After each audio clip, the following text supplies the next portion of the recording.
तो guys, polytechnic entrance exam में पूछे जाने वाले महत्वपूर्ण क्वेश्चन है। तो आप सभी इस चैनल से जुड़कर पॉलिटेक्निक पैरामेडिकल डेंटल तीनों की तैयारी कर सकते हैं। तो आज की क्लास में बहुत महत्वपूर्ण क्वेश्चन होने वाला है। तो चलिए देखते हैं।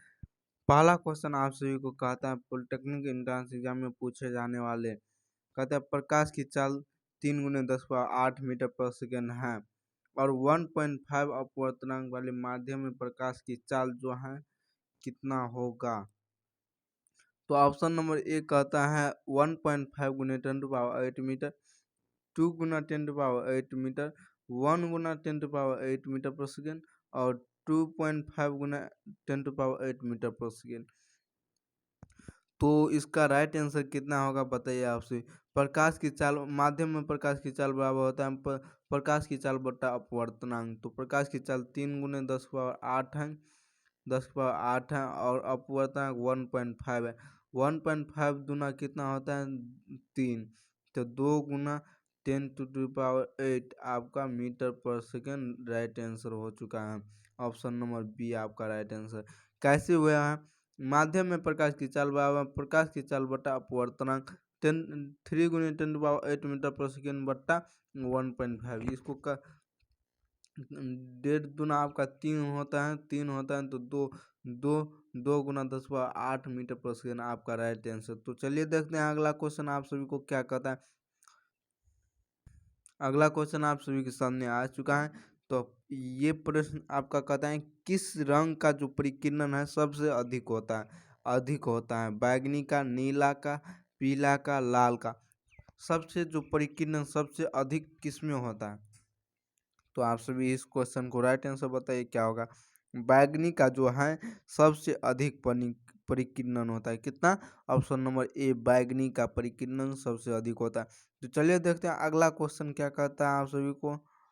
आप सभी के सामने आ चुका है अगला क्वेश्चन। अगला क्वेश्चन आप सभी को कहता है किसी पिन का जो द्रव्यमान है 2 गुना वेग आधा करने पर उसकी गतिज ऊर्जा हो जाएगी कितनी हो जाएगी? गतिज ऊर्जा काइनेटिक एनर्जी बराबर होता है ½ mv²। जब इसको 1/2 गुना m द्रव्यमान को कहता है 2 गुना, तो 2m गुना वेग को कहता है आधा, वेग को क्या कहता है आधा करने पर v²/2 वेग को जो आधा है तो आधा किया है तो ये 2 से ये 2 कैंसिल हो जाएगा आपका। तो आपका फिर से क्या बचेगा 1/2 mv²।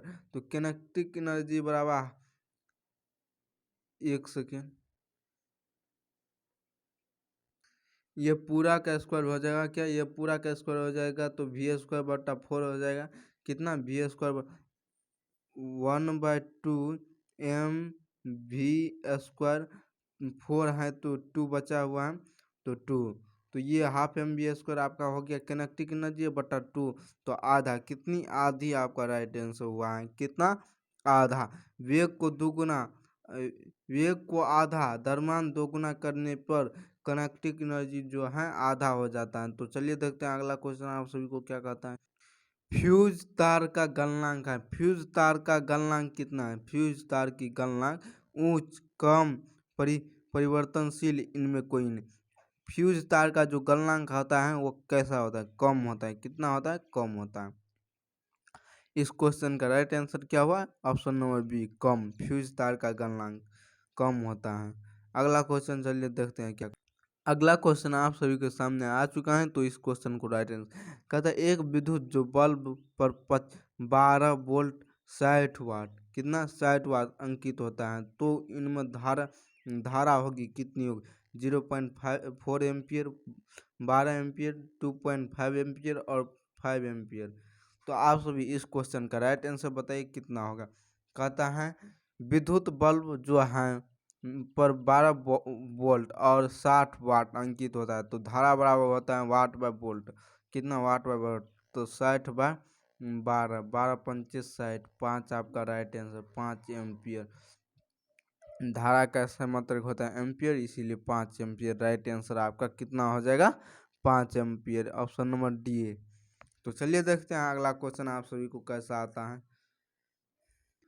क्वेश्चन कहता है रेखीय प्रसार गुणांक का मात्रक होता है। रेखीय प्रसार गुणांक, क्षेत्रीय प्रसार गुणांक और आयतन प्रसार गुणांक, इस तीनों पर आप सभी को करवा चुके हैं। अगर आप सभी ये क्वेश्चन नहीं किए हैं तो जाकर अपना लगा हुआ है प्ले लिस्ट में भी और आपका वीडियो में भी, तो आप सभी जरूर देख लीजिएगा। रेखीय प्रसार गुणांक, आयतन प्रसार गुणांक और क्षेत्रीय प्रसार गुणांक का अनुपात कितना होता है, अल्फा बीटा गामा का अनुपात कितना होता है, ये सब बता चुके हैं। अगर आप सभी नहीं किए हैं तो जाकर कर लीजिए तुरंत। रेखीय प्रसार गुणांक का मात्रक कितना होता है? डिग्री सेल्सियस या एम डिग्री सेल्सियस इन्वर्स और सी इन्वर्स और M C inverse, C degree Celsius, M degree Celsius.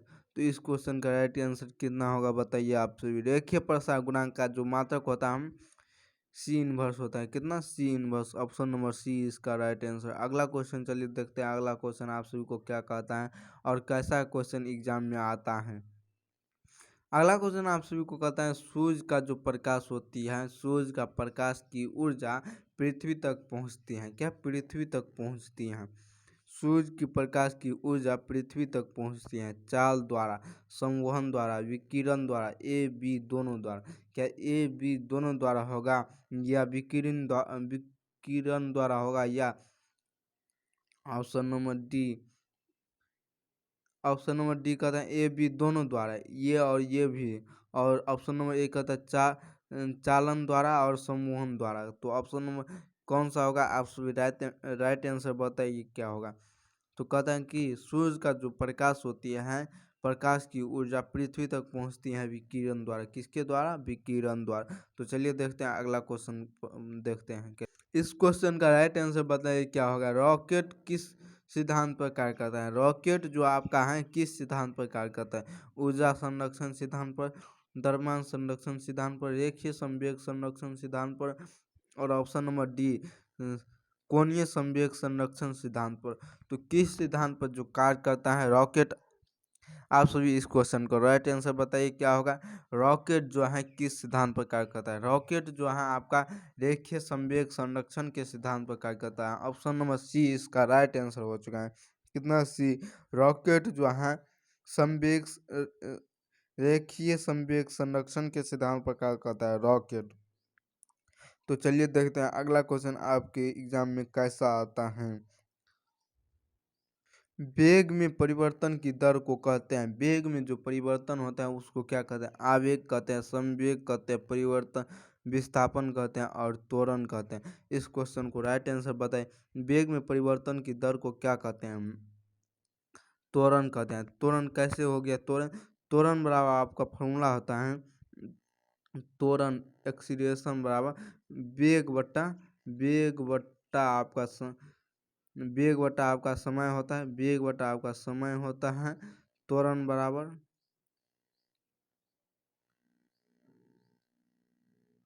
आपका त्वरण बराबर होता है वेग बटा समय। त्वरण बटा वेग बराबर समय।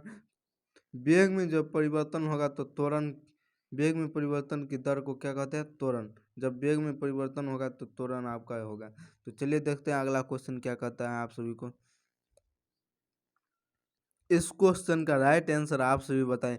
जब जहाज जो है नदी से समुद्र में जाता है, जब जहाज नदी से समुद्र की ओर जाता है तो कुछ ऊपर उठ जाता है। क्यों उठ जाता है ऊपर? जब जहाज जो है नदी से समुद्र की ओर जाता है तो ऊपर की ओर उठ जाता है। ऊपर उठ जाता है, क्यों उठ जाता है? समुद्र में जल घनत्व अधिक होता है। समुद्र में क्या जल घनत्व अधिक होता है या समुद्र तट पर दबाव अधिक होता है या जहाज का घनत्व बदल जाता है या पृथ्वी अपनी धुरी पर घूमती है? इस क्वेश्चन का राइट आंसर बताइए क्या होगा। जब जहाज जो है नदी से समुद्र की ओर जाएगा, नदी से समुद्र की ओर जाएगा तो कुछ ऊपर उठ जाता है। समुद्र में जो है जल का घनत्व अधिक होता है, समुद्र में नदी की अपेक्षा जल की घनत्व अधिक होता है, इसीलिए ऊपर की ओर उठ जाता है। ऑप्शन नंबर राइट आंसर इसका क्या होगा? ऑप्शन नंबर ए, समुद्र में जल की जो घनत्व होती है अधिक होते हैं नदी की अपेक्षा।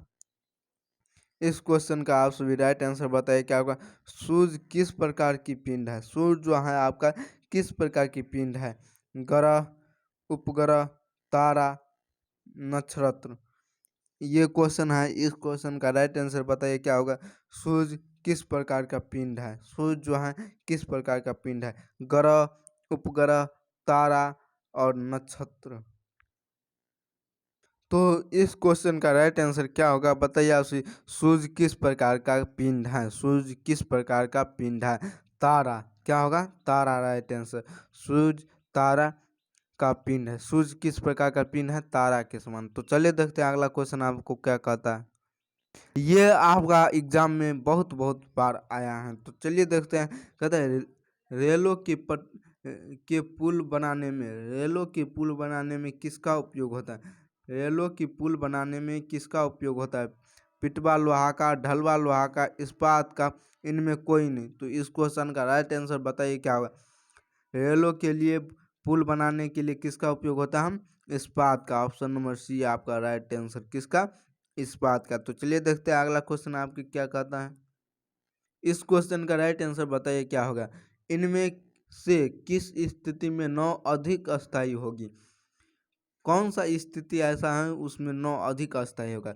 सभी यात्री नाव में खड़े रहेंगे, सभी यात्री नाव में बैठे रहेंगे, आगे आगे खड़े तथा आधे बैठे, आगे खड़े तथा आधे बैठे, आधे होगा, आधे खड़े आधे बैठे, और नाव में कोई यात्री नहीं। कैसा स्थिति रहेगा तो नाव पूरा अस्थायी रहेगा? सभी यात्री जो हैं नाव में बैठा रहेगा। ऑप्शन नंबर बी इसका राइट आंसर। क्या? बी इसका राइट आंसर। तो चलिए देखते हैं अगला क्वेश्चन आपको क्या कहता है। समुद्र की जो गहराई होती है, समुद्र की गहराई नापने के लिए किसका उपयोग होता है? समुद्र की गहराई को नापने के लिए किसका उपयोग किया जाता है? माइक्रोफोन का, फायदोमीटर का, रेडार का, इनमें सभी का किसका उपयोग समुद्र की गहराई नापने के लिए किया जाता है? फायदोमीटर का। किसका? फायदोमीटर का। ऑप्शन नंबर बी आपका राइट आंसर। समुद्र की गहराई होते हैं उसको नापने के लिए फायदोमीटर का उपयोग किया जाता है। किसका? फायदोमीटर का।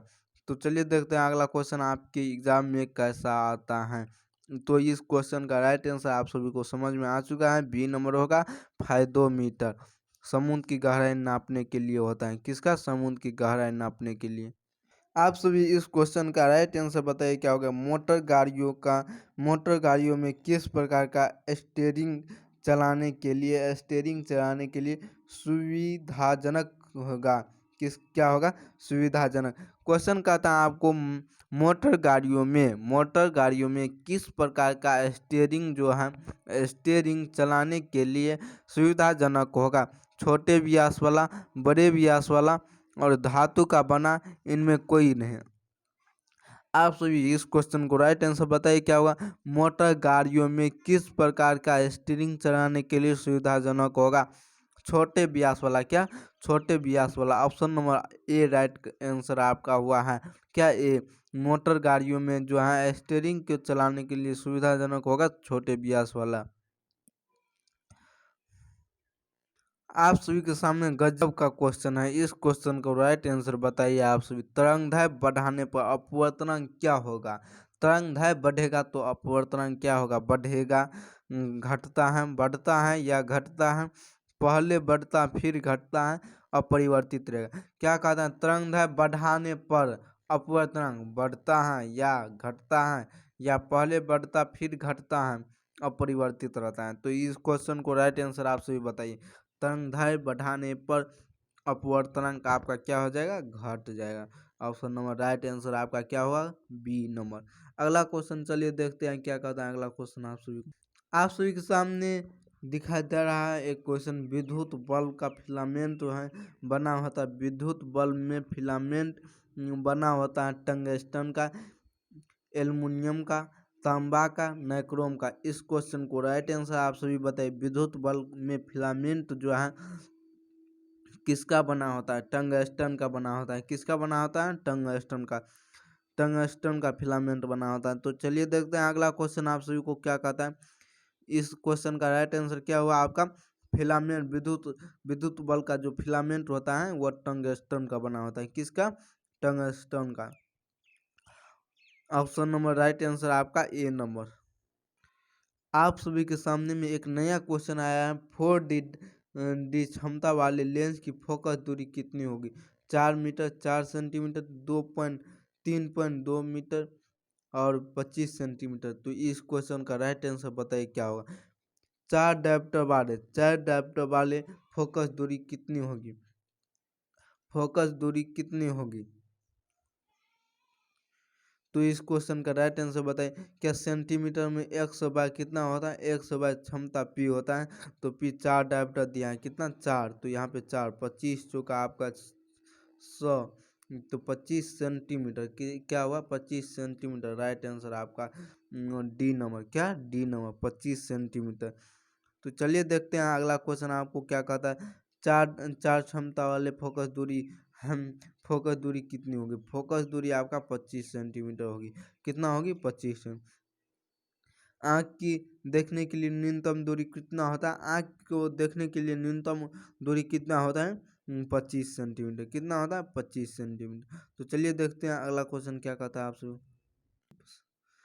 अगला क्वेश्चन आप सभी के सामने आ चुका है। मानव नेत्र में निकट दृष्टि दोष को दूर करने के लिए उपयोग में लाने वाला लेंस होता है। उपयोग में कौन सा लेंस होता है? उत्तल लेंस, अभिसारी लेंस, अपसारी लेंस, समतल लेंस। तो आप सभी इस क्वेश्चन को राइट आंसर मानव नेत्र में निकट दृष्टि दोष को दूर करने के लिए उपयोग में लाए जाने वाला कौन सा लेंस होगा? उपयोग में जो लाएंगे निकट दृष्टि दोष को दूर करेंगे तो उसमें कौन सा लेंस का प्रयोग होगा? अपसारी लेंस का। क्या? अपसारी लेंस का। ऑप्शन नंबर आपका राइट आंसर क्या हुआ? C number. ऑप्शन नंबर आपका क्या हुआ? C number right answer. मानव नेत्र निकट दृष्टि दोष को दूर करेंगे, लग वाले वस्तु को दूर करेंगे तो कौन सा लेंस होगा? निकट दृष्टि दोष। अगला क्वेश्चन आप सभी के सामने आ रहा है। इस क्वेश्चन को राइट आंसर बताइए क्या होगा। अगला क्वेश्चन आप सभी के सामने आ चुका है। ध्वनि तरंग है। ध्वनि तरंग कौन सा है? अनुदैर्ध्य तरंग, अनुप्रस्थ तरंग, कभी अनुप्रस्थ तरंग तो कभी अनुदैर्ध्य तरंग, इनमें सभी। ध्वनि तरंग जो है आपका क्या है? ध्वनि तरंग आपका क्या है? ध्वनि तरंग जो आपका है क्या है? अनुदैर्ध्य तरंग है या अनुप्रस्थ तरंग है? कभी अनुप्रस्थ तथा कभी अनुदैर्ध्य होती हैं, इनमें सभी। तो आपका राइट आंसर क्या होगा? इस क्वेश्चन को आप सभी बताएं। ध्वनि जो है अनुदैर्ध्य तरंग है। क्या? अनुदैर्ध्य तरंग। ऑप्शन नंबर राइट आंसर आपका ये। प्रतिध्वनि का कारण है। प्रतिध्वनि का जो कारण है क्या है? ध्वनि का अपवर्तन, ध्वनि का परावर्तन, ध्वनि का टक्कर, इनमें कोई नहीं। आप सभी को इस क्वेश्चन का राइट आंसर बताइए क्या होगा। प्रतिध्वनि का कारण है। प्रतिध्वनि का कारण है ध्वनि का अपवर्तन, ध्वनि का परावर्तन, ध्वनि का टक्कर, इनमें कोई नहीं। ध्वनि का परावर्तन आपका राइट आंसर। क्या? ध्वनि का परावर्तन। ऑप्शन नंबर बी आपका राइट आंसर। अगला क्वेश्चन चलिए देखते हैं क्या कहता है। अगला क्वेश्चन आप सभी के सामने आ चुका है। इस क्वेश्चन को राइट आंसर बताइए। पृथ्वी पर किसी वस्तु का पलायन वेग है वस्तु के द्रव्यमान पर निर्भर करता है, वस्तु के आकार पर निर्भर करता है, वस्तु के द्रव्यमान से स्वतंत्र होता है, वस्तु के द्रव्यमान और आकार दोनों पर निर्भर करता है। तो इस क्वेश्चन का राइट आंसर आप सभी बताइए क्या होगा। पृथ्वी पर किसी वस्तु का जो पलायन वेग है वस्तु के द्रव्यमान पर निर्भर करता है या वस्तु के आकार पर निर्भर करता है या वस्तु के द्रव्यमान के स्वतंत्र होता है, वस्तु के द्रव्यमान से स्वतंत्र होता है या वस्तु के द्रव्यमान और आकार दोनों पर निर्भर करता है। तो इस क्वेश्चन का राइट आंसर बताइए आप सभी क्या होगा। पृथ्वी पर किसी वस्तु का पलायन वेग द्रव्यमान के वस्तु के द्रव्यमान से स्वतंत्र होता है, वस्तु के द्रव्यमान से स्वतंत्र होता है। ऑप्शन नंबर राइट आंसर आपका सी नंबर, क्या सी नंबर राइट आंसर। तो चलिए देखते हैं अगला क्वेश्चन आप सभी को क्या कहता है। यह आपके एग्जाम में बार बार पूछे गए हैं। कमानीदार जो है घड़ी, कमानीदार घड़ी में संचित ऊर्जा होती है गतिज ऊर्जा, स्थितिज ऊर्जा, रासायनिक ऊर्जा, परमाणु ऊर्जा। तो इस क्वेश्चन का राइट आंसर बताइए आपका क्या होगा।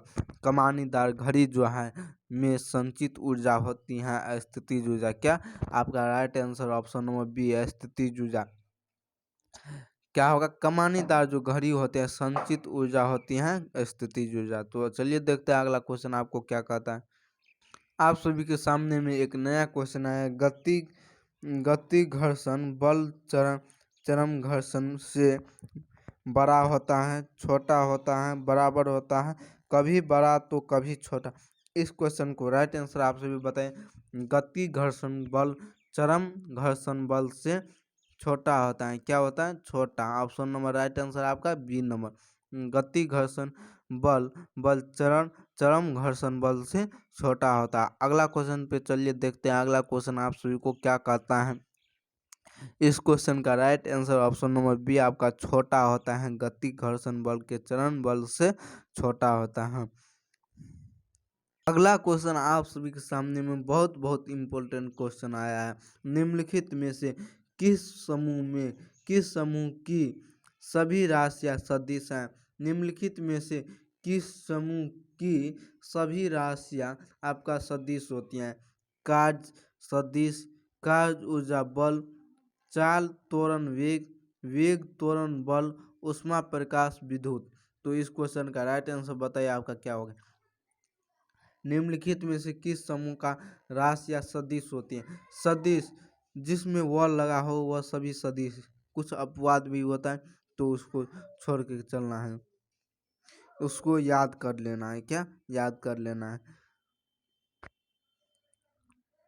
तो क्या कहते हैं, कार्य ऊर्जा बल ये दोनों आपका अदिश हुआ, ये सदिश हुआ। क्या कहते हैं, सभी समूह जो है आपका सदिश होना चाहिए। तो ये आपका राइट आंसर नहीं है, गलत है। चाल आपका अदिश है, ये दोनों आपका सदिश है। तो ये दोनों सदिश हैं, ये अदिश है, आपका ये भी क्वेश्चन गलत। अगला कहता है वेग त्वरण बल, वेग त्वरण बल सभी आपका सदिश है। ये आपका राइट आंसर हुआ है, क्या ऑप्शन नंबर सी आपका राइट आंसर। तो चलिए देखते हैं अगला क्वेश्चन आपको क्या कहता है। ये क्वेश्चन आप सभी को समझ में आया होगा। क्या कहते हैं, निम्नलिखित में से किस समूह का जो राशियां होती है सबसे राशियां सदिश होती हैं, सदिश। तो आप सभी कार्य ऊर्जा आपका अदिश है, बल सदिश है। तो कहते हैं सभी राशियां आपका सदिश होना चाहिए, इसमें एक ठो है सदिश, तो ये आपका गलत हो चुका है। चाल अदिश है तो आपका गलत हो चुका है। त्वरण वेग फिर सदिश है। वेग त्वरण बल ये तीनों आपका सदिश है। तो राइट आंसर आपका क्या हुआ है, सी। तो चलिए देखते हैं अगला क्वेश्चन आप सभी को। यदि दो राशियों का परस्पर ग्राफ सरल रेखा हो तो राशियां अचर होती है, बराबर होती है, व्युत्क्रमानुपाती होती है, अनुक्रमानुपाती होते हैं। तो इस क्वेश्चन का राइट आंसर बताइए आप सभी क्या होगा। यदि दो राशियों का परस्पर ग्राफ सरल रेखा हो तो राशियां क्या होगी, अनुक्रमानुपाती होगी। क्या होगी, अनुक्रमानुपाती। ऑप्शन नंबर डी आपका राइट आंसर। क्या होगा, अनुक्रमानुपाती। यदि दो राशियों को परस्पर ग्राफ सरल रेखा हो तो राशियां अनुक्रमानुपाती होगी। क्या होगी, अनुक्रमानुपाती। ऑप्शन नंबर आपका डी राइट आंसर। तो चलिए देखते हैं अगला क्वेश्चन आप सभी को क्या कहते हैं। ध्वनि तरंग का वेग सबसे अधिक कहाँ पे होते हैं। ठोस में होते हैं, द्रव में होते हैं, ठोस में होते हैं, गैस में होते हैं या निर्वात में होते हैं। ध्वनि का तरंग जो है इसमें सबसे अधिक किस में होते हैं। ध्वनि तरंग का वेग सबसे अधिक किस में होती है। तो आप सभी राइट आंसर इस क्वेश्चन का बताइए क्या होगा। ध्वनि तरंग का वेग सबसे अधिक किस में होता है। सबसे अधिक आपका ठोस में होते हैं। ध्वनि का तरंग किस में होता है, ठोस में। वेग ध्वनि तरंग का वेग सबसे अधिक किस में होता है, ठोस में। राइट आंसर आपका क्या हुआ? B number. अगला क्वेश्चन चलिए देखते हैं आप सभी को क्या कहता है अगला क्वेश्चन। आप सभी के सामने में आ चुका है परासर्व ध्वनि की आवृत्ति होती है। परासर्व जो है उसकी ध्वनि की आवृत्ति कितनी होती है? 20 हर्ट्ज से अधिक, 20 हर्ट्ज से कम, 2000 हर्ट्ज हर्ट्ज से अधिक या 20,000 हर्ट्ज से अधिक। तो इस क्वेश्चन का राइट आंसर आप सभी बताएं।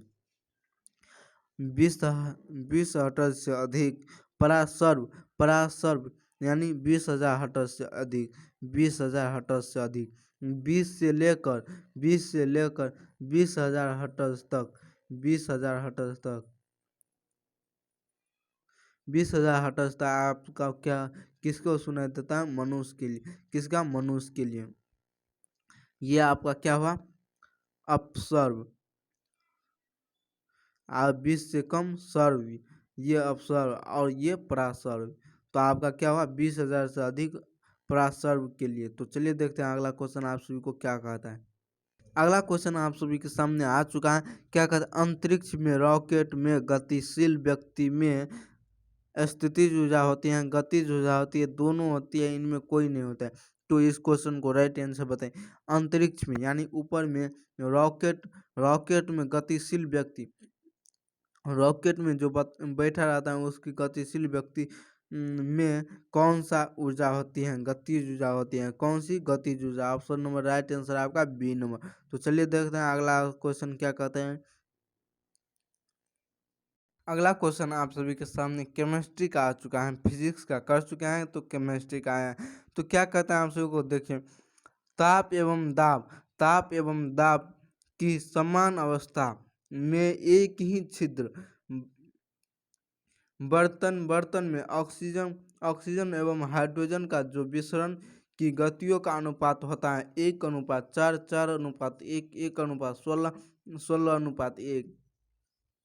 आप सभी को कहते हैं ताप तथा एवं दाब, ताप एवं दाब के समान अवस्था में एक ही छिद्र बर्तन में ऑक्सीजन एवं हाइड्रोजन का विसरण विसरण की गतियों का अनुपात होते हैं 1:4 होता है। कितना? 1:4 होता है आपका राइट आंसर। हाइड्रोजन का 1 होता है और ऑक्सीजन का 4 होता है अनुपात। आपका राइट आंसर ऑप्शन नंबर आपका क्या? ए। अगला क्वेश्चन चलिए देखते हैं क्या कहता है। अगला क्वेश्चन आप सभी के सामने एक नया क्वेश्चन आया है। इस क्वेश्चन को राइट आंसर आप सभी को बताना। किसी गैस का 27 डिग्री सेल्सियस पर आयतन 300 मिलीमीटर हो जाता है, 300 मिलीलीटर हो जाता है। दाब को स्थिर रखते हुए गैस का जो तापक्रम है 127 डिग्री सेल्सियस कर दिया जाए तो गैस का आयतन क्या होगा? गैस का आयतन क्या होगा? क्या कहता है?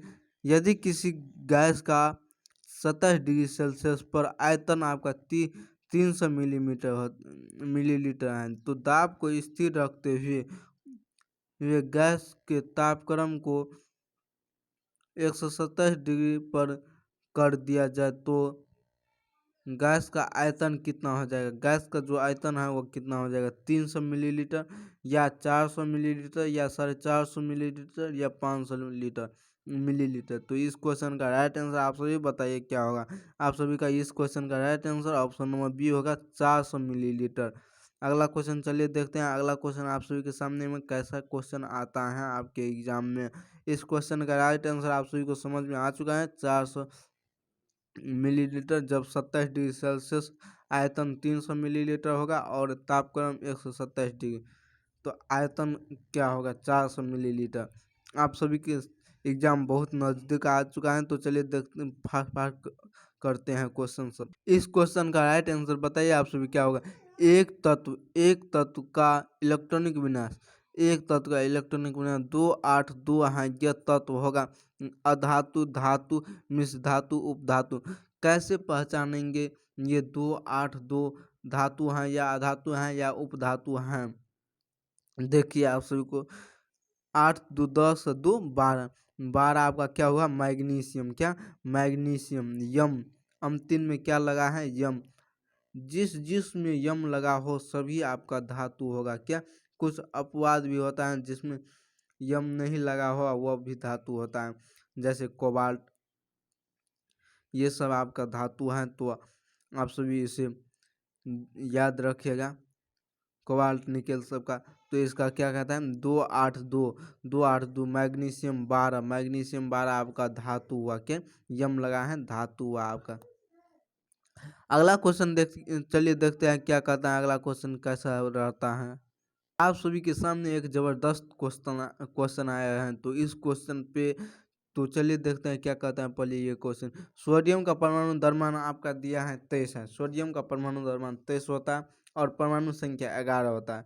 तो इनमें इलेक्ट्रॉन, न्यूट्रॉन, प्रोटॉन की संख्या क्रम से क्या होगी, इस पर वीडियो बना चुके हैं। जो भी विद्यार्थी ये वीडियो नहीं देखा है, कौन सा, तो इलेक्ट्रॉन, प्रोटॉन, न्यूट्रॉन संख्या कैसे निकाले, अगर आप सभी नहीं देखे हैं तो जाकर आप सभी देख लीजिएगा, प्ले लिस्ट में लगा चुका है। इलेक्ट्रॉन, न्यूट्रॉन, प्रोटॉन कैसे निकालेंगे, ये सभी को शॉर्ट ट्रिक में बताए हुए हैं। तो आप सभी जरूर जाकर देखिएगा इसी चैनल पे, पार्थ डेस्टिनेशन पॉलिटेक्निक चैनल पे।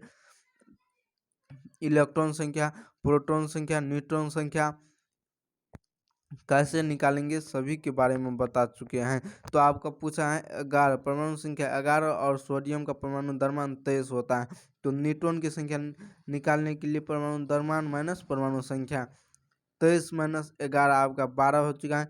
इलेक्ट्रॉन कहता है, इलेक्ट्रॉन आपका परमाणु संख्या के बराबर होता है क्या, इलेक्ट्रॉन परमाणु संख्या बराबर इलेक्ट्रॉन की संख्या, परमाणु संख्या बराबर परमाणु संख्या बराबर होता है आपका इलेक्ट्रॉन की संख्या, और बराबर होता है प्रोटॉन की संख्या, क्या, प्रोटॉन की संख्या। क्या कहता है, इलेक्ट्रॉन की संख्या बराबर प्रोटॉन की संख्या।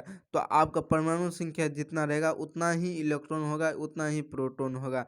और किस में इलेक्ट्रॉन संख्या 11 होगा, किसी में कम होगा इलेक्ट्रॉन संख्या, ये भी परमाणु संख्या अधिक रहेगा, इलेक्ट्रॉन संख्या कम रहेगा, इस पे भी समझा चुके हैं। अगर आप सभी नहीं देखे हैं वीडियो, आपके लिए वो वीडियो ज़बरदस्त है, तो आप सभी ज़रूर जाकर देखिएगा, क्योंकि आपके एग्जाम में आने वाले महत्वपूर्ण क्वेश्चन है। देखिए आप सभी को इलेक्ट्रॉन, न्यूट्रॉन, प्रोटॉन आपके सेट में है, तो आप सभी जरूर जाकर देख लीजिएगा एक बार। तो क्या कहता है, परमाणु संख्या जो है इलेक्ट्रॉन की संख्या बराबर प्रोटॉन की संख्या होते हैं। परमाणु संख्या आपका 11 है, तो इलेक्ट्रॉन की संख्या भी 11, आपका प्रोटॉन की संख्या भी 11।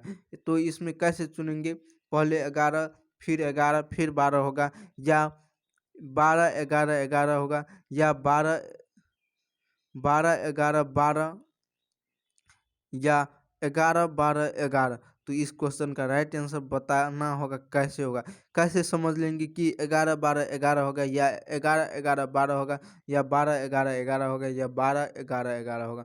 तो इस क्वेश्चन को राइट आंसर बताइए क्या होगा। पहले इलेक्ट्रॉन दिया है, तो इलेक्ट्रॉन आपका कितना निकला है 11, तो पहले आपको 11 लिखना है 11, फिर बराबर देना है। न्यूट्रॉन की संख्या कितना, न्यूट्रॉन की संख्या आपका कितना निकला है 12, और प्रोटॉन की संख्या आपका कितना निकला है, ये तीनों बराबर होता है, तो फिर बराबर आपको 11 कर दें। तो 11 12 11 आप सभी का right answer option number D क्या, ये न्यूट्रॉन की संख्या कैसे निकालेंगे, परमाणु द्रव्यमान माइनस परमाणु संख्या होता है, परमाणु द्रव्यमान माइनस परमाणु संख्या होता है। और ऑक्सीकरण संख्या कैसे निकालेंगे, इस पर भी वीडियो बन चुका है। तो अगर आप सभी नहीं देखे हैं तो आप सभी प्ले लिस्ट में लग चुका है, तो आप सभी जाकर जरूर देखिएगा। तो अगला क्वेश्चन चलिए देखते हैं, अगला क्वेश्चन आपको क्या कहता है। इस क्वेश्चन को राइट आंसर बताइए क्या होगा। कहता है कैल्शियम कार्बोनेट को तप करने पर निम्न अभिक्रिया होती हैं। जैसे कैल्शियम कार्बोनेट है, इसको अभिक्रिया किए तो CaO + CO2 100 ग्राम कैल्शियम कार्बोनेट से बने कैल्शियम ऑक्साइड के द्रव्यमान का परिकलन करे और परमाणु द्रव्यमान है कितना होगा, इस पर भी वीडियो बना चुके हैं। अगर आप सभी नहीं देखे हैं तो आप सभी जरूर जाकर देख लीजिएगा एक बार, तो आप सभी को याद हो जाएगा कैसे निकालेंगे, 1 सेकंड में आप सभी निकाल दीजिएगा। तो आप सभी जरूर जाकर देखिएगा। क्या कहते हैं कैल्शियम कार्बोनेट, कैल्शियम 40 है, और कार्बन आपका हो चुका है 16, 12 कार्बन आपका 12 होता है, ऑक्सीजन 16 होता है, सॉरी, कार्बन आपका 12 और ऑक्सीजन है आपका 16, ऑक्सीजन आपका 16, और ये 3 है, इसमें 3 से गुना करेंगे, कितना, 16 में 3 से गुना करेंगे तो आपका कितना हो जाएगा, 48। अब इस सभी को जोड़ देना, 48 12 और 40, 48 48 12 40, आप सभी का कितना हो जाएगा, 100। 100 कैल्शियम कार्बोनेट को गर्म करने पर क्या होता है, बने ऑक्साइड का द्रव्यमान में परिकरण परमाणु द्रव्यमान होगा कैल्शियम कैल्शियम ऑक्साइड, क्या, कैल्शियम ऑक्साइड, कैल्शियम आपका कितना हो चुका है 40 और ऑक्सीजन का होता है 16, 16 तो 40 16 आपका 56 हो चुका है, 56/100 सब, तो 100 का है 56, 100 का कितना है 56, तो एक का आपका हो जाएगा एक 56/100, कितना हो 56/100, इसीलिए 100 ग्राम कैल्शियम कार्बोनेट, इसीलिए क्या 100 ग्राम कैल्शियम कार्बोनेट, तो 100 से गुना कर देना है, ये से ये कैंसिल आपका 56 आपका कितना राइट आंसर, 56 आपका राइट आंसर। आप सभी का राइट आंसर क्या हो चुका है, बी नंबर।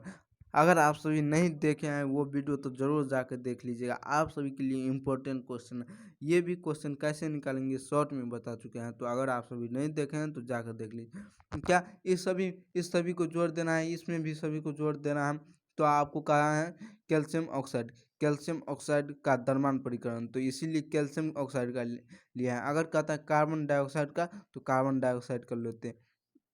इसका आपका 56 हो चुका है, और कैल्शियम कार्बोनेट को जोड़ने पर कितना आ चुका है 100, 100 100 का आपका 56 हुआ, तो एक का आपका 56/100, इसीलिए 100 ग्राम कैल्शियम कार्बोनेट, 100 ग्राम कैल्शियम कार्बोनेट, तो 100 ग्राम से गुना किए 100 100 कैंसिल, आपका 56 right answer, option number B इस क्वेश्चन का राइट आंसर।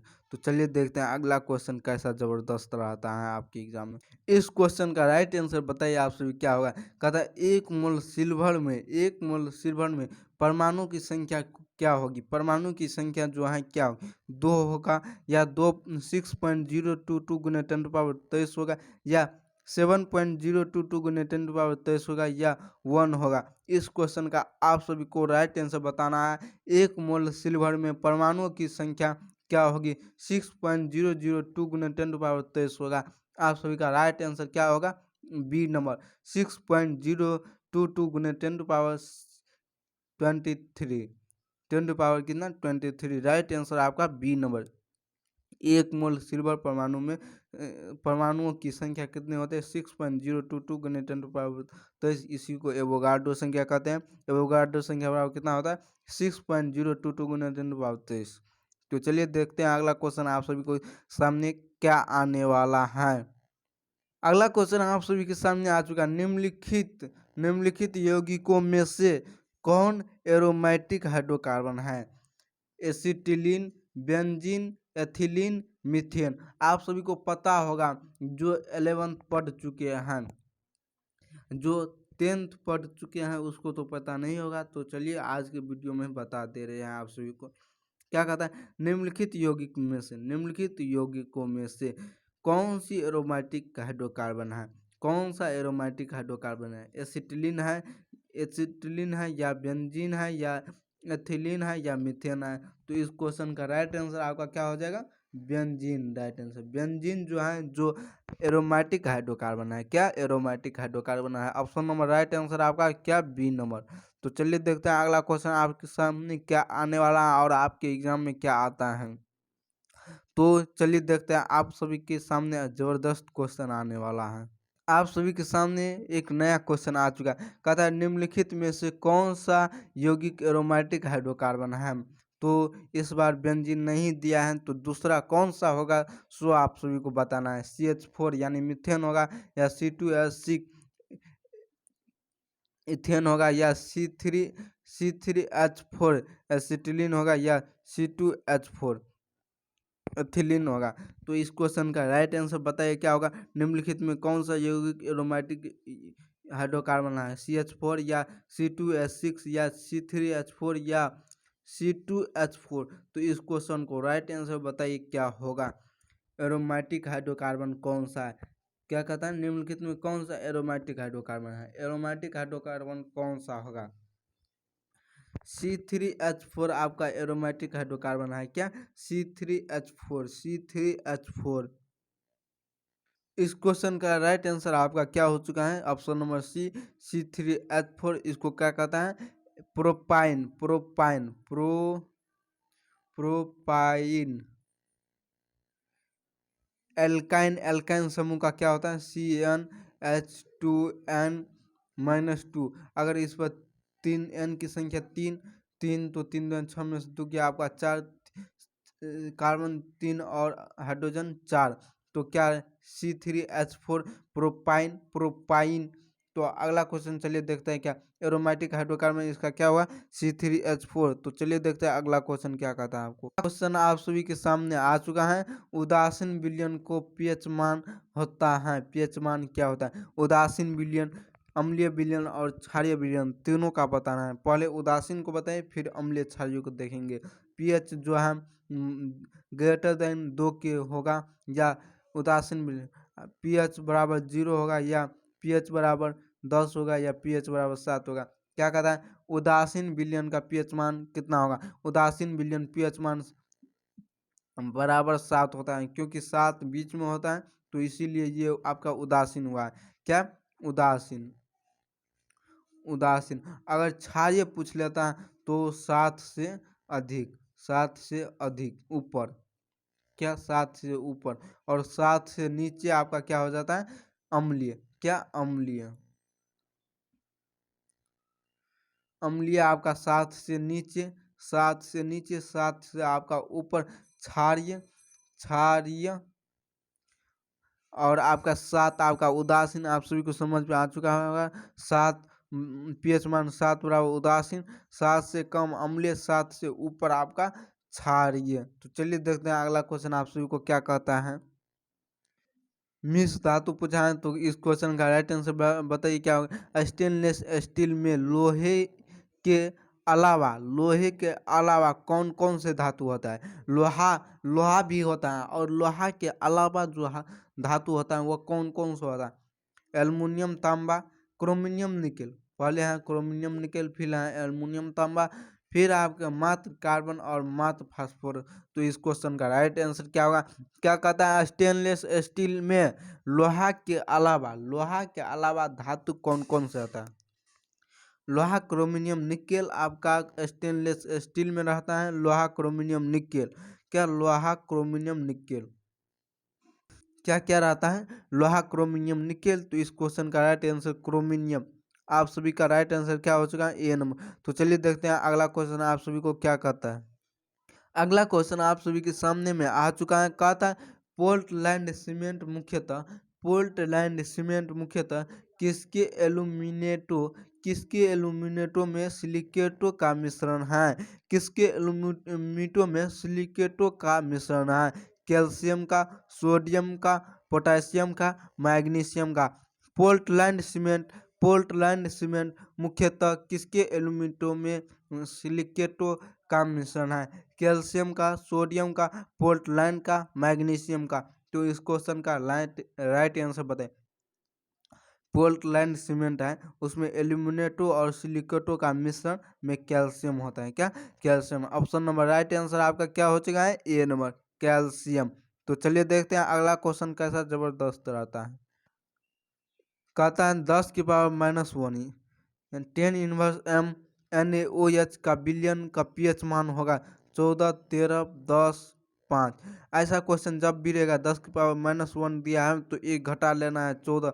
10 की पावर 14 होता है। क्या? 14 होता है। इसमें से 10 की पावर -1 दिया है, कितना? -1 दिया है। इसको ऊपर ले जाएंगे तो 10 की पावर 1 हो जाएगा। 10 के बाद 14 में से 1 गया तो 13 आपका राइट आंसर। क्या? 13 आपका right answer. Option number B आपका राइट आंसर हो जाएगा। क्या होगा? 13 आपका राइट आंसर हो जाएगा। ऑप्शन नंबर आपका बी। तो चलिए देखते हैं अगला क्वेश्चन आप सभी को कैसा जबरदस्त रहता है। इस ये क्वेश्चन कैसे बनाना है तो आप सभी के समझ में आ गया होगा। जैसे जब भी ऐसा क्वेश्चन रहेगा 10 के पावर -1 या 10 के पावर -4, -3, -2 तो उसमें से क्या 14 में से घटा लेना है, आपका जो बचेगा आपका वो राइट आंसर होगा। तो चलिए देखते हैं अगला क्वेश्चन आप सभी को।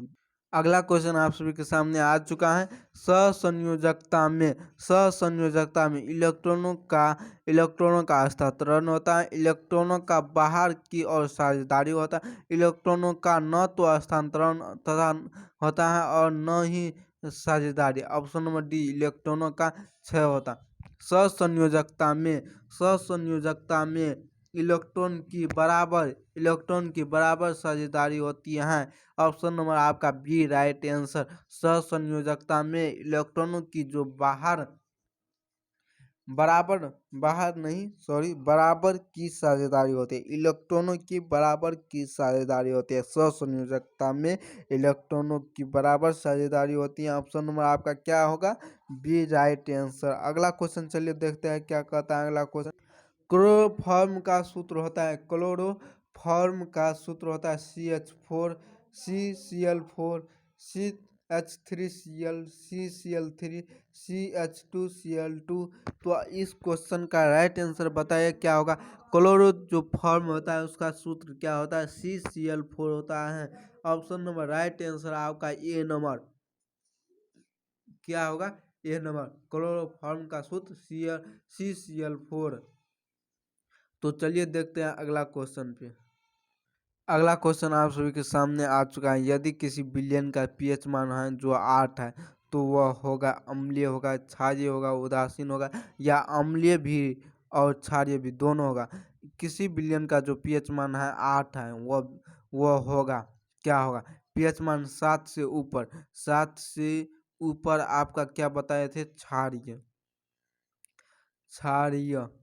तो ये 8 है, ये 7 से ऊपर है तो आपका क्या होगा, क्षारीय। राइट आंसर क्या होगा, बी नंबर। क्या, बी नंबर। ऐसा क्वेश्चन जबरदस्त एक को आता है। एक क्वेश्चन आपका 5 मार्क्स, अगर एक क्वेश्चन बना लेते हैं तो 5 मार्क्स आता है। तो आप सभी जरूर समझिएगा। क्या कहता है, बिलियन का पीएच मान 8 होता है, 7 से ऊपर आपका क्षारीय, 7 से नीचे आपका अम्लीय 7 से आपका नीचे अम्लीय, और 7 से ऊपर आपका क्षारीय, 7 से नीचे आपका अम्लीय, 7 से ऊपर क्षारीय, 7 बीच वाला उदासीन, ऊपर क्षारीय नीचे अम्लीय। तो आप सभी जबरदस्त तरीके से याद करना है। क्या, 8 कहेगा तो क्षारीय होगा, 7 से नीचे कहेगा तो अम्लीय होगा। तो चलिए देखते हैं अगला क्वेश्चन पे चलते हैं। अगला क्वेश्चन आप सभी के सामने जबरदस्त क्वेश्चन आया है। कहता है कि निम्नलिखित में से किस यौगिक में क्लोरीन रहता है। कौन सा यौगिक जो है उसमें क्लोरीन रहता है। तृतीया में CuSO4 इंटू 5H2 होता है, CuSO4 इंटू 5H2 होता है। और साधारण नमक NaCl, क्या NaCl आपका इसी नमक के में हो जाएगा क्लोरीन, आपका राइट आंसर। हरा कशिश यानी सी नहीं होगा, हरा कशिश मतलब आपका हो गया FeSO4 इंटू 7H2O, क्या 7H2O।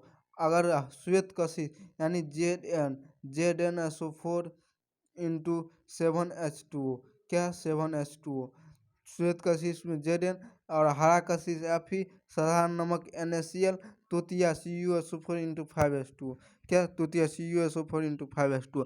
तो अगर आप सभी को ये फॉर्मूला याद हो चुका है, क्या कहता है, क्लोरीन किस में होगा, साधारण नमक में। साधारण नमक में आपको दिखाई दे रहा होगा NaCl, क्या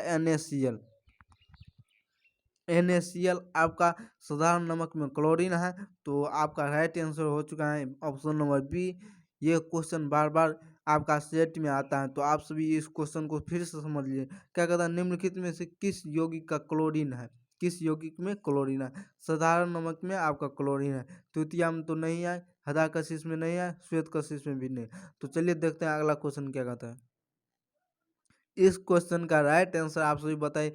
सही कथन को चुने। सल्फर डाइऑक्साइड गैस जो है केवल अपचायक है, केवल उपचयक है। अपचयक उपचयक दोनों हैं, न तो अपचयक हैं और न ही उपचयक और न ही अपचयक। तो इस क्वेश्चन का राइट आंसर बताए। क्या कहते हैं, सही कथन को चुने। सल्फर डाइऑक्साइड गैस जो है अपचायक है, उपचायक है, या अपचायक अपचायक दोनों है? अपचायक उपचायक आपका दोनों है। Sulphur dioxide SO2, sulphur dioxide SO2, जैसे कार्बन डाइऑक्साइड CO2 होता है, वैसे सल्फर डाइऑक्साइड SO2। तो आप सभी को क्या हुआ? अपचायक एवं उपचायक दोनों। ऑप्शन नंबर सी आपका राइट आंसर। तो चलिए देखते हैं अगला क्वेश्चन क्या कहता है। हेलो गाइस, आप सभी को पहले बता चुके हैं क्या? कैल्शियम कार्बोनेट 10 ग्राम कैल्शियम कार्बोनेट को गर्म करने पर तप्त कार्बन डाइऑक्साइड गैस का भार क्या होगा यदि परमाणु द्रव्यमान इतना इतना रहेगा? तभी कैल्शियम ऑक्साइड CaO को निकाले थे, अभी कैल्शियम कार्बन डाइऑक्साइड CO2 को निकालना पड़ेगा। तो क्या कहते हैं? कैल्शियम कार्बोनेट को, ये आप सभी को बता चुके हैं कितना होता है। कैल्शियम 40 और कार्बन 12, ऑक्सीजन 16 है, इसमें 300 गुना करेंगे 48, यानी सभी को जोड़ने पर आप सभी को 100 आता है। और क्या कहता है? कार्बन डाइऑक्साइड कार्बन आपका कितना 12 है, 12 प्लस ऑक्सीजन कितना 16 दूना आपका 32, इस दोनों को जोड़ने पे कितना 44। तो एक का हो चुका 44/100, इसीलिए 10 ग्राम। तो 10 से गुना कर देना, ये जीरो से ये जीरो आपका कैंसिल, ये एक जीरो बचा है तो 44 है, तो ये जीरो हटाएंगे तो 4.4 आपका हो जाएगा। कितना? 4.4 आपका राइट आंसर। 4.4 ग्राम आपका राइट आंसर हो जाएगा। कितना? 4.4 gram. Option number D right answer आपका। कितना? 4.4। ये क्वेश्चन आप सभी को समझ में आया होगा। क्या कहता है? कैल्शियम कार्बोनेट को गर्म करने पर कार्बन डाइऑक्साइड गैस को भार क्या होगा परमाणु द्रव्यमान, जैसे इतना इतना दिया है। तो आप सभी को बता चुके हैं कार्बन डाइऑक्साइड का कितना 44 होता है, और कैल्शियम ऑक्साइड का कितना होता है 56। कैल्शियम जैसे 40, ऑक्सीजन आपका 16, 40 16 आपका कितना हो गया 56। कार्बन डाइऑक्साइड 44, 56 44 को जोड़ेंगे तो 100 के बराबर हो जाएगा। तो चलिए देखते हैं अगला क्वेश्चन क्या कहता है आप सभी को। अगला क्वेश्चन आप सभी को कहता है पेंसिल बनाने में कार्बन के किस अपरूप का प्रयोग होता है? पेल्सिन बनाने में कार्बन के कौन सा अपरूप का प्रयोग होता है? ग्रेफाइट का, या कोक का, या चारकोल का, या कार्बन का? तो इस क्वेश्चन का राइट आंसर बताइए क्या होगा। पेंसिल बनाने में कार्बन के किस अपरूप का प्रयोग होता है? ग्रेफाइट का। किसका? ग्रेफाइट का। ऑप्शन नंबर राइट आंसर आपका ए नंबर, ग्रेफाइट। तो चलिए देखते हैं अगला क्वेश्चन क्या कहता है। आप सभी के सामने एक नया क्वेश्चन आ चुका है। कहता है ऑक्सीजन के बाह्यतम कक्षा में इलेक्ट्रॉन की संख्या कितनी होती है? 2 होती हैं, या 4 होती है, या 6 होती है, या 8 होती है? क्या कहता है? ऑक्सीजन के बाह्यतम कक्षा में, जैसे ऑक्सीजन 8, तो इसके बाह्यतम कक्षा 2 6 होता है। क्या? 2 6। तो बाह्यतम कक्षा में इलेक्ट्रॉन की संख्या होती है 6 आपका होता है बाह्यतम कक्षा में। ऑप्शन नंबर राइट आंसर क्या होगा? सी नंबर 6 आपका राइट आंसर। तो चलिए देखते हैं अगला क्वेश्चन क्या कहता है। इस क्वेश्चन का राइट आंसर बताइए क्या होगा। तत्वों में भौतिक एवं रासायनिक गुण किस पर निर्भर करता है? द्रव्यमानांक पर, क्वथनांक पर, संयोजकता पर, परमाणु संख्या के आवर्तफलन पर? क्या कहता है? तत्वों के जो भौतिक एवं रासायनिक गुण किस पर निर्भर करता है? तत्वों के भौतिक एवं रासायनिक गुण परमाणु संख्या के आवर्तफलन पर होता है। तत्वों के भौतिक एवं रासायनिक गुण किस पर निर्भर करता है? तत्वों के आवर्तफलन परमाणु संख्या के आवर्तफलन पर। क्या? परमाणु संख्या के आवर्तफलन पर। तत्वों के भौतिक एवं रासायनिक गुण किस पर निर्भर करता है? परमाणु की संख्या एवं आवर्तफलन। तो चलिए देखते हैं अगला क्वेश्चन आप सभी को क्या कहता है। अगला क्वेश्चन आप सभी के सामने आ चुका है। किसी परमाणु द्रव्यमान 23, उनकी परमाणु संख्या 11, उस परमाणु के बाद वर्तमान न्यूट्रॉन की संख्या कितना होगा? 23, 24, 12, 11। कहता है परमाणु द्रव्यमान दिया है 23 और परमाणु संख्या 11, तो न्यूट्रॉन की संख्या बराबर बताए हुए थे पीछे में भी। न्यूट्रॉन, इलेक्ट्रॉन, प्रोटॉन तीनों का था, इसमें सिर्फ न्यूट्रॉन का है। तो कितना होगा? द्रव्यमान संख्या माइनस परमाणु संख्या, तो द्रव्यमान संख्या 23 माइनस परमाणु संख्या 11, राइट आंसर आपका 12। न्यूट्रॉन संख्या बराबर कितना हो जाएगा 12।